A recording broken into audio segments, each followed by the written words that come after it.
আমাৰ মাটিয়া হাই স্কুল গোৱালপাৰা জিলাৰ এখন স্বনামধন্য স্কুল আৰু এই স্কুলত আজি স্বাধীনতা দিৱস ৭৯ সংখ্যক স্বাধীনতা দিৱস উদযাপন কৰাৰ কাৰণে আমি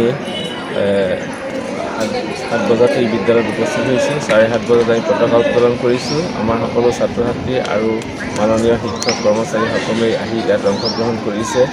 আজিৰ দিনটো আমাৰ ভাৰতবৰ্ষৰ কাৰণে অতি গুৰুত্বপূৰ্ণ আৰু গৌৰৱময় দিন।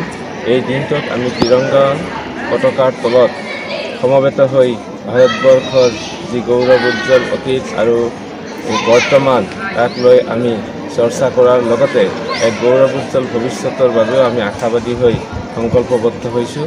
আৰু আজিৰ দিনটোত আমাৰ নৱপ্ৰজন্ম বা ছাত্ৰ ছাত্ৰীসকলে যাতে আমাৰ দেশ মাতৃৰ সেৱা আগবঢ়াব পাৰে, তাৰ বাবে যাতে ভৱিষ্যতৰ এগৰাকী নাগৰিক হ'ব পাৰে আৰু দেশৰ সেৱা আগবঢ়াই যাব পাৰে, সমাজৰ নাম ৰাখিব পাৰে, তাৰ কাৰণে তেওঁলোকলৈ আমি আহ্বান জনাইছোঁ।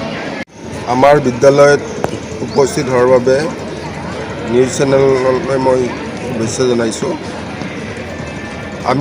আমাৰ বিদ্যালয়খন হ'ল মাটিয়া হাইস্কুল গোৱালপাৰা, স্থাপন হৈছিল 1986 চনত। গতিকে আমাৰ বিদ্যালয়খন হ'ল গোৱালপাৰা জিলাৰ এখন উল্লেখযোগ্য বিদ্যালয়।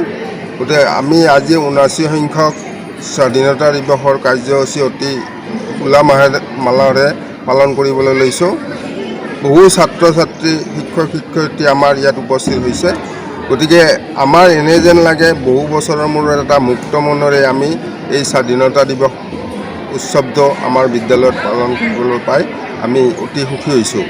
যি কি নহওক, স্বাধীনতা দিৱসটো ভাৰতবৰ্ষৰ কাৰণে এটা সোণালী অধ্যায়। কাৰণ 1947 চনৰ 15 আগষ্টত ভাৰতবৰ্ষখন ইংৰাজৰ পৰা মুক্ত হৈছিল আৰু সেই বীৰ শ্বহীদসকললৈ আমি স্মৰণ কৰিছোঁ। নেতৃত্ব লৈছিল জাতিৰ পিতা মহাত্মা গান্ধী, সুভাষ বসু, মৌলানা আবুল কালাম আজাদ আৰু অসমৰ কনকলতা বৰুৱা, কুশল কোঁৱৰ ইত্যাদিয়ে দেশৰ কাৰণে প্ৰাণ আহুতি দি যিটো আমাক স্বাধীনতা দিলে তাৰ সোৱাদ আমি পাই আছোঁ।